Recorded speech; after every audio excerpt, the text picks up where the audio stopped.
સંવાદદાતા પ્રણવ પણ અમારી સાથે જોડાયેલા છે। પ્રણવ, જે રીતની પરિસ્થિતિ કદાચ વેજલપુરની છે, મકરવાની છે, સમગ્ર અમદાવાદની જોવા મળતી હશે, કારણ કે જળ જમાવ તમામ વિસ્તારમાં છે ને હજી આપ જે વિસ્તારમાં છો ત્યાં વરસાદ ભારે પવન સાથે છે।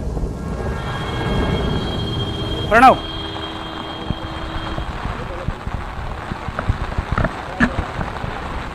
પ્રણવ પાસે જઈશું, કારણ કે હાલમાં જે વિસ્તારમાં પ્રણવ જોવા મળી રહ્યા છે, એક તો એટલું ડાર્ક થઈ ગયું છે અમદાવાદ, એટલું ઘોર કાળું વાતાવરણ જોવા મળી રહ્યું છે કે વિસ્તારની અંદરથી પસાર થતા પણ ડર લાગે।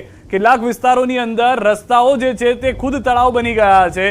તમામ જગ્યાએ ન્યૂઝ 18 ગુજરાતી સંવાદદાતા ગ્રાઉન્ડ ઝીરો પર જઈને પ્રયાસ કરી રહ્યા છે કે પરિસ્થિતિ લોકો સુધી દેખાડવામાં આવે, લોકો સુધી પહોંચાડવામાં આવે। અને હાલમાં જે પરિસ્થિતિનું નિર્માણ થયું છે, દ્રશ્યોમાં પણ આપ જોઈ રહ્યા છો કે અમદાવાદની અંદર જે ભારે વરસાદ થઈ રહ્યો છે, અનેક વિસ્તારો એવા છે સમગ્ર ગુજરાતમાં કે જ્યાં ધોધમાર વરસાદને કારણે પરિસ્થિતિ વધુ વણસતી જોવા મળી રહી છે। ન્યૂઝ 18 સંવાદદાતા પ્રણવ પણ અમારી સાથે જોડાશે, ટૂંક સમયમાં તેમની પાસે પરત જઈશું ને તેમની પાસેથી પણ માહિતી લઈશું। વાહનો જે છે તે અટવાતા જોવા મળી રહ્યા છે, ગાડી હોય, ટુ વ્હીલર હોય, ટ્રક હોય, ટેમ્પો હોય, જે પણ વાહનો આપ જુઓ એ તમામ વાહનો જે છે તે પાણીમાં ગરકાવ થઈ ગયા છે। તો ભાગવત બંગલોઝના દ્રશ્યો પણ અમે આપને ટૂંક સમયમાં દેખાડીશું।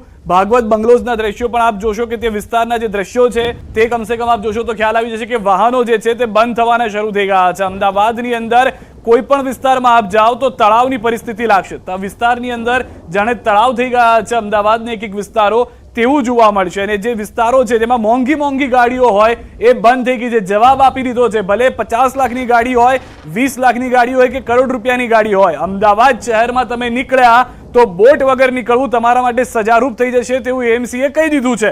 છતાં પણ જો તમે લઈને નીકળો છો તો એએમસીની ભૂલ નથી, તમારી ભૂલ છે, કારણ કે આપને ખ્યાલ હોવો જોઈએ કે 2 ઇંચ વરસાદમાં જો અમદાવાદમાં તળાવ હોય તો 5 થી 7 ઇંચ વરસાદમાં તો અમદાવાદમાં દરિયો બની જ જવાનું છે। ભૂલ અમદાવાદ શહેરના લોકોની છે, ન કે એએમસીની, જેથી એએમસીનું કોઈ પણ વ્યક્તિ અથવા અધિકારીઓએ કહેવું નહીં, કારણ કે તેઓ એસી ચેમ્બરમાં વ્યસ્ત છે।